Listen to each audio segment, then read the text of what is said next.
Good morning. My name is Michelle Minihan. I'm the Senior Inspector with the Drinking Water team in the EPA, and I'd like to thank the organisers for inviting me here today to talk to you about what does the new Drinking Water Directive mean for water protection. I'd ask everyone to reflect on the title of the presentation as we go through it and the deliberate attempt to be wider than just drinking water protection. The genesis of this directive goes back some time to 2013 and the Right to Water campaign, where nearly 2 million signatures were submitted to the Commission to ensure all inhabitants enjoyed the right to water and sanitation. In 2015, the United Nations Sustainable Development Goals were adopted, which included the goal of universal and equitable access to safe and affordable drinking water for all.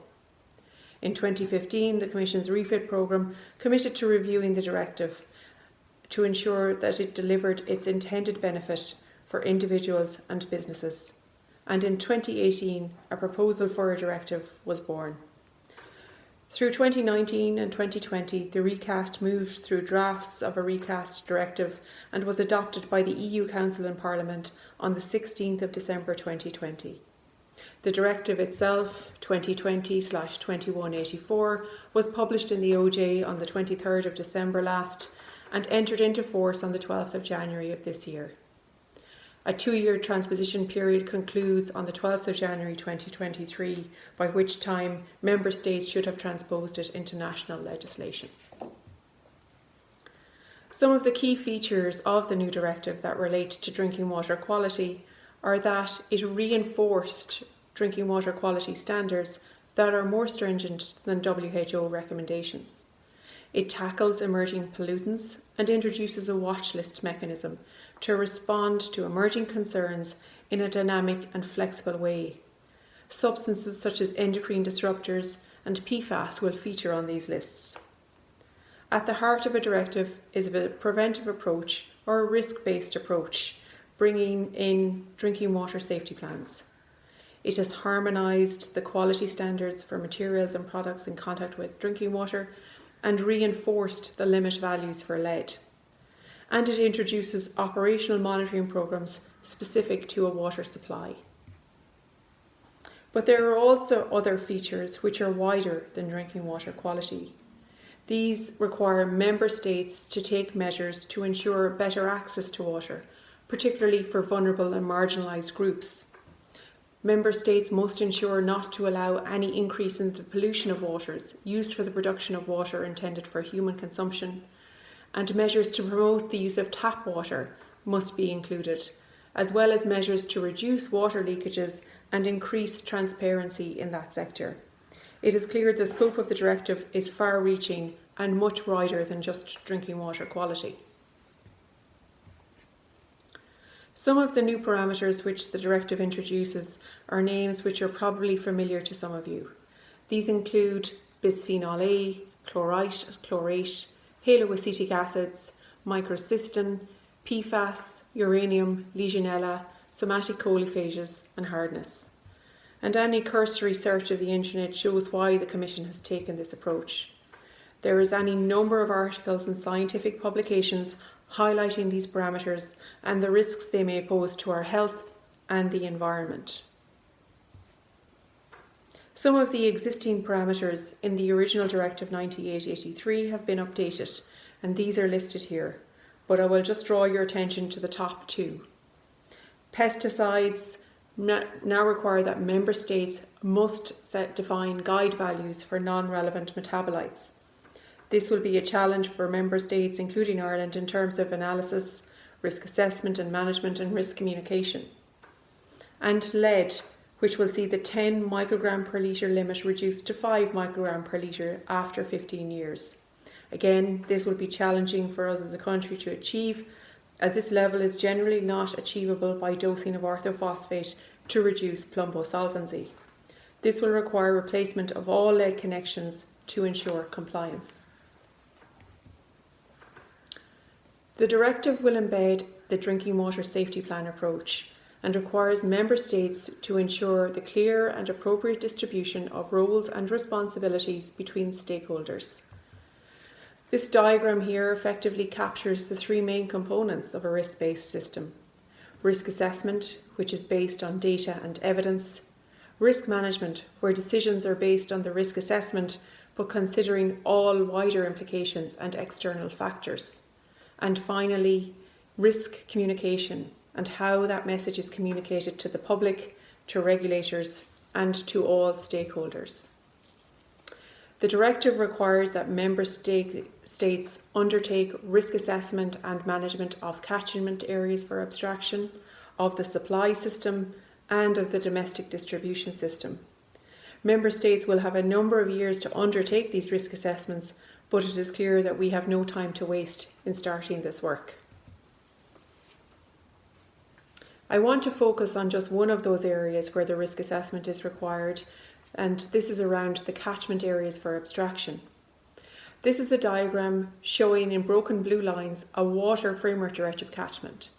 Within it you can see a public water supply catchment and abstraction point within the orange broken lines, and a number of private water supplies and private water abstraction points within the red dotted lines.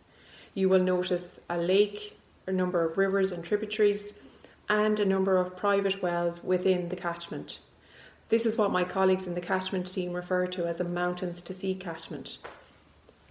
What I have tried to define here in the cycle on the right hand side is the iterative process that the risk assessment will involve. There will need to be monitoring for substances within the catchment, characterisation of the risks from those substances, and identification of hazards and hazardous events associated with them. All of this will involve a collaborative effort by stakeholders in the catchment, but what we have seen already is how this could work by using the approach taken for compliance with the Water Framework Directive. This approach will bring a number of benefits.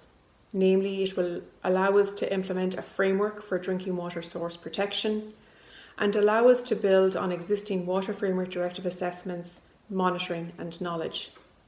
A collaborative approach from all stakeholders in the catchment will be key here, and we have seen how that can work previously.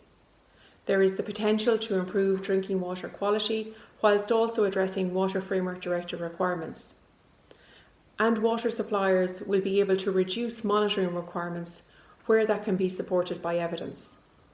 It also allows us to take early intervention, where warning signals in the catchment indicate a problem that requires us to act upon. But it would also pose a number of challenges to us. There will be new roles and responsibilities for all stakeholders, and it is clear that there will be a need for both technical and local knowledge in order to undertake this work. We must learn from past experiences from the Water Framework Directive implementation and harness that and leverage it to implement the Drinking Water Directive. The lack of evidence to support reduced monitoring for certain substances will be particularly challenging for some of the smaller water supplies, and the range of substances to be monitored for is vast and will pose a considerable analytical challenge. I wanted to take just one practical example of a risk assessment and show it how it has been used in real life.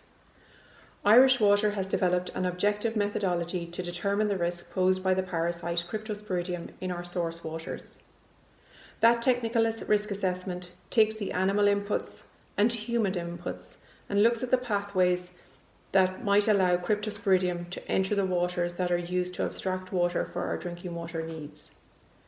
Some of the outputs are that the highest risks are identified, and it identifies the requirements for treatment to ensure it is appropriate for the risks which are posed. This allows Irish Water to decide where investment is required, and finally it identifies where monitoring is required and in some cases where mitigation measures are needed to reduce or eliminate risk. Finally, I want to focus on one example where risk reduction has been the outcome of this assessment, and where a drinking water safety plan approach has been used to deliver a positive outcome for 600,000 people served by the leak slip water treatment plant. The graph shows the EPA's remedial action list, and you can see the big jump in population served in Q3 2019 when Leixlip was added to the remedial action list. But since then, the Drinking Water Safety Plan risk assessment has resulted in significant investment to safeguard drinking water quality at that plant by the installation of UV disinfection. That installation, commissioning and process proving is almost complete and is on track to allow for Leixlip to be removed from the remedial action list in July of this year. So to conclude, I just want to come back again to the title of the presentation: what does the directive mean for water protection? And I hope everyone here has had the opportunity to see now what those possibilities might be. I know for me, it means that the quality of water in our rivers, lakes and seas, something which we need to protect, and the quality of our drinking water will now be linked to ensure protection of public health and the environment. Thank you very much.